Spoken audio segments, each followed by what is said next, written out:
guys, for today's video, we're going to Niagara for so many times. Yes po, hindi nagsasawa sa Niagara. Ngayon pala guys, ibababa lang kami ni Manang Lucille sa Ghibli because they're going to US. So, dito lang kami bubaba sa front ng Wendy's kasi kakain kami. Yes, dalawa lang kaming naiwan kasi wala kaming visa. So, nag-order lang kami and then, ito na rin namin kinain. Mabilis lang talaga sila sa US. So, I ordered burger and yes, burger lang talaga. Madali ko na yung pagkain ko niyan, be, kasi iiwan ko si Kuya Justin kasi pupunta ako sa falls. Since burger lang yung in-order ko kanina, bumili muna ako ng soft drinks bago ako pumunta sa falls. This time, naglalakad na ako papuntang falls kasi sabi ko sa kanya, dun lang siya, wag siyang aalis at hindi nga umalis, be. So, as you can see guys, that's US. Yung nakikita niyong red dyan, that's the border of US. So, may immigration dyan. And guess what the purpose of Manang Lucille and Ate Queenie nga man nag-US sila? Guys, they're just gonna buy Dunkin' Donuts. Sana all talaga. US and this is Canada. It's people from US there and there.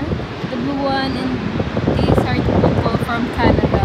Since pag bumalik na si Ate Queenie and Manang Lucille is aalis na agad kami. Naglakad-lakad lang ako. And yes, hindi gaano maraming tao. So guys, first time ko dito pumunta, winter pa yon. And after that, pabalik-balik na lang kami dito pero hindi na kami bumababa. Like nagro-road trip, something ganon. So this time, pangalawang ikot-ikot ko pa lang to dito. Nagmamadali akong maglakad kasi guys, pang half hour, bumalik na agad sila. Tinawagan na ako niyan that time and naglalakad-lakad na lang ako. And yes, na-pick up na nila ako. So andito na naman kami sa isang, kalimutan ko na tawag dito. Sa mga flowers. So yes, we're just walking around. And pinangwa nila guys ang bula. Diba? Nasa bag. Iikot-ikot nga namin ay nakarating na kami sa Korea. Yes, guys, nasa Korea na naman kami.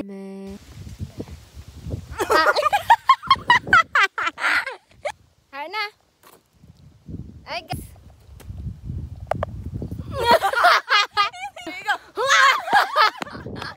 O diba ang ingay? Yung mga naglalakad pala dyan guys, parents si ni Wednesday Adams and si Ting. No guys, hindi kami nagbayad ng entrance, parking lang.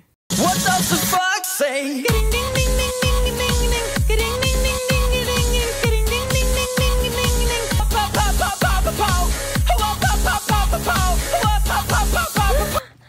Lantawan nyo daw, butterfly na ko. Mabuti na lang before umulan ng malakas ay nakasakay na kami sa sasakyan. Yes, nandito kami sa outlet. Ano siya guys, ito yung mall nila dito. They also called it outlet. So, nakabili ako sa Aritzia ng 3 shorts. After that, nagtingin-tingin pa kami sa ibang stores and nakabili na naman ako ng isang shorts sa Aerie. That's all for this video guys. Thanks for watching!